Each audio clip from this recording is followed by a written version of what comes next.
année, depuis près de 20 ans, ici à Vaudreuil-Dorion, en Montérégie, on débute l'été en festoyant comme le faisaient nos ancêtres au temps de la Nouvelle-France. Une occasion unique non seulement d'en apprendre davantage sur l'histoire, mais de la vivre et de la voir en 3 dimensions. Les Seigneuriales, c'est une grande fête populaire, grand public pour toute la famille, où est-ce qu'on revit l'époque de la Nouvelle-France.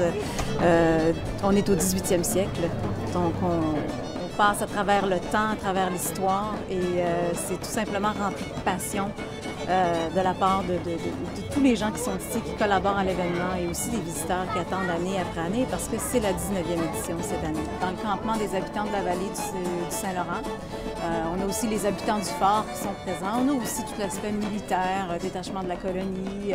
On a aussi la garde rapprochée du marquis de Montcalm. Pourquoi l'avoir invité? En fait, Georges Savarin-Marestan, c'est le descendant matrilinéaire, il faut le préciser, du marquis de Montcalm.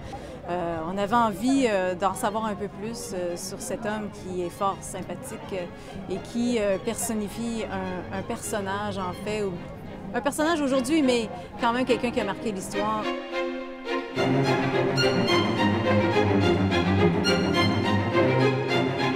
Depuis 20 ans donc, que vous faites ça, qu'est-ce que vous avez appris sur Montcalm que vous ne saviez pas? Eh bien, ce que j'ai appris sur Montcalm, c'est qu'il y avait une dualité. Il y avait des gens qui pouvaient l'admirer beaucoup et puis d'autres qui pouvaient lui faire grief en disant il a pris telle initiative. Ils se sont souvent chicanés avec le marquis de Vaudreuil et que quand à la tête 2 entités ne s'entendent pas, ça peut être préjudiciable à la colonie. C'est peut-être cet aspect-là des choses que j'ignorais avant de venir. Il y a aussi une relation très particulière du peuple québécois avec Montcalm. Oui, parce que ce qui est curieux, c'est que lorsque je me trouvais ici avec le descendant du général Wolfe, il s'étonnait en disant « mon ancêtre a gagné, il y a peu de choses qui s'appellent Wolfe » et là, beaucoup de gens appellent ça Montcalm, telle chose Montcalm, mais le souvenir de Montcalm semble être le plus fort que celui de son ancêtre qui, lui, avait gagné la bataille.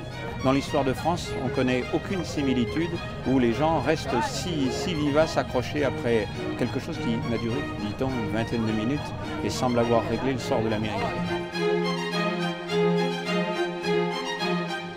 Passionné d'histoire, c'est une chose. De connaître l'histoire, c'est une chose aussi. Mais de la vivre, de vivre l'histoire, c'est assez unique comme expérience. Alors, ces gens-là vont la recréer à différents moments dans l'année, différentes places cette année. Ici, en fin de semaine, depuis 19 ans maintenant, mais ces gens-là se préparent depuis longtemps avec les campements, les outils également. Donc, beaucoup de recherches, comme tu dis, mais dans l'expérience ultime de la vie, cette histoire-là. Vraiment de vivre l'histoire.